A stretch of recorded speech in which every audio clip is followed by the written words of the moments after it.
Face reading एक ऐसी skill जो आपको टन्स ऑफ एडवांटेजेस दे सकती है। सोच कर देखिए, एक इंसान अपनी बातों के पीछे छुप सकता है पर फेस कभी नहीं बचा सकता। सो आज समझते हैं इन 5 पॉइंटर में that how you can read anyone face. पहला, ऑब्जर्व द चिन एरिया।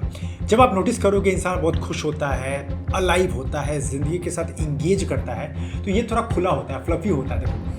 देखो थोड़ा सा इंगेजिंग टाइप लगता है कि जब ये थोड़ा सा थ्रेट में होगा, बोलना नहीं चाह रहा है पर अंदर अंदर कुछ दबी है बातें, कुछ बताना चाह रहा है इंसान, तो ये कंप्रेस हो जाएगा। इसके ऊपर एक प्रेशर वाला फील होगा, ये थोड़ा सा झुका होगा, तनाव बहुत होगा इसके ऊपर, वाइब्रेट कर सकती है, कॉम्पैक्ट हो सकता है। सो इसको थोड़ा स्लोली ऑब्जर्व करना स्टार्ट कीजिए। सेकंड, लेट्स से आप वाकई में देखना चाहते हैं कि कोई आप में इंटरेस्टेड है, तो आप उनको देख रहे हो, अच्छी बात है। हो सकता है उस वक्त वो देखकर आपको आंखें बचा ले या आई कांटेक्ट नहीं कर रहे हैं, तो उनको तब देखो।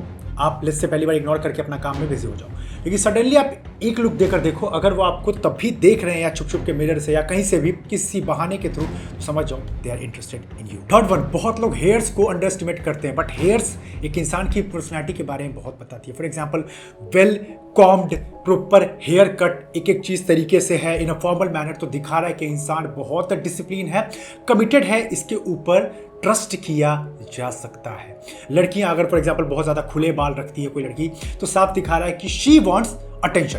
अब ये गलत नहीं हो सकता, अच्छे में भी होता है। लड़कियों का ये शौक होता है कि वो अच्छी दिखे और लोग उनकी तरफ अट्रैक्टेड हों। एक और केस है कि लड़की अगर बहुत लंबे लंबे बाल रखे तो वो फ्रीडम को डिनोट करता है। आर्टिस्ट के अंदर या जो कुछ क्रिएटिव लोग होते हैं उनके अंदर देखा जाता है। Fourth one, eyebrows. ये आप देखकर पता कर सकते हो कि सामने वाले का मूड कैसा है, क्योंकि याद रखना, इंसान थोड़ा बहुत अपने फेस को कंट्रोल कर सकता है कॉन्शियस होकर, पर मेजॉरिटी ऑफ पीपल के आईब्रोज उनके कंट्रोल में नहीं होते, ये unconscious factor. And fifth one, nose. आपने बचपन से ही देखा होगा कि अगर बहुत कोई छोटा बच्चा है, उसके पास कोई खाना लाया जो उसको पसंद नहीं है, उसका नाक कैसे होने लगता है, मुंह बचा लेगा, नाक कैसे करके इधर उधर करेगा। ये दिखा रहा है कि आप लेट्स से किसी को कोई चीज देना चाह रहे हैं, अप्रोच कर रहे हैं, कोई भी चीज हो सकती है, और कोई मुंह से नहीं बोलना चाह रहा है पर उसकी नाक में भी थोड़ी अलग डायरेक्शन में भाग रही है, बचना चाह रही है, थोड़ा सिकुड़ रही है, कॉम्पैक्ट हो रही है, समझ जाइए कुछ दाल में काला है। Now lips, mouth, forehead, eyes, cheeks, glabella, ये सारी चीजों के बारे में और आपको डिटेल में समझना है तो इस वीडियो पे एक लाइक करके और कमेंट करके लिखिए पार्ट 2, जिससे मुझे लगे लोग बहुत सीरियस हैं और रीच अच्छा मिल रहा है, बहुत लोग की हेल्प हो रही है, तो मैं इसका पार्ट 2 बहुत जल्दी